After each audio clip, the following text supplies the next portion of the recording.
Hello, ladies and gentlemen, and welcome back to the Commerce Casino here in the city of Commerce, California, just south of downtown Los Angeles, not far from Hollywood, but the glitz and glamour that we care about, the mixed martial arts glitz and glamour, happening here inside of what normally houses the world's largest poker room, now trying to contain the world's fastest growing sport.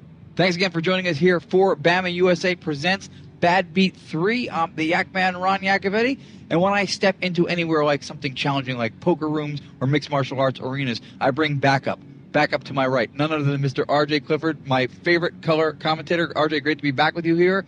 We are back on the Pro-Am show. Very exciting to see, again, the emergence of the amateur movement and the continuing growth of mixed martial arts on the pro level. Always happy to work with you, Yacman. Yeah, this really is a weird intersection of amateur fighters building up their careers, professional fighters trying to take off their professional careers in a fun setting like a gambling hall or a poker room. Two of my favorite things under one roof.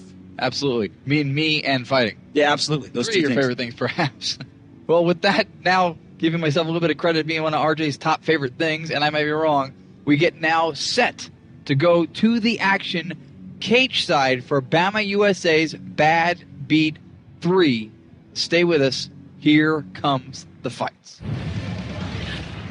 Our tale of the tape now for our first combatant in the amateur ranks, David Barnal from Colton, California, a Muay Thai specialist from Total MMA Studios under Juliano Prado.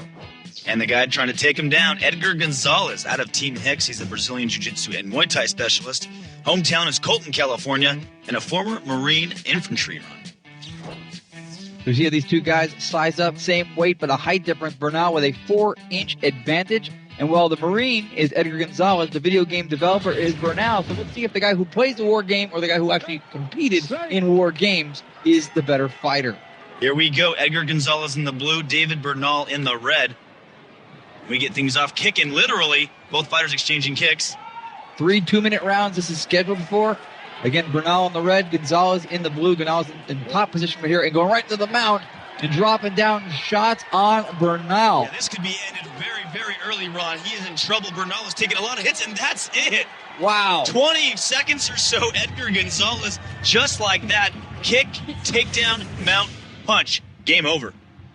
David Barnal had a lot to contend with in a very short period of time. That's the crash course in mixed martial arts right there. This time, David Barnal, who now drops to 1-2. Edgar Gonzalez gets his amateur debut win. Yep, so we know what happened, but we have to make it official. So we're going to throw it to Joe Martinez in the cage so he can say those magical words. Your winner by strikes in TKO victory in his debut, Edgar Gonzalez. So again, Edgar Gonzalez really impressive with his overwhelming taking advantage of and control of Barnal. And again, somewhat of a throwback thing we saw earlier on in mixed martial arts. Guys like Phil Baroni, for example, would just overwhelm and swarm people with barrages of very effective punches, and he seemed to do something similar to that. Yeah, when you see an overwhelming fight, very one-sided like that, it's kind of fun to see. You see a guy like Edgar Gonzalez, you put all that work into it, weeks and weeks of training, and you know what? I'm out of there in less than 30 seconds. Can't complain.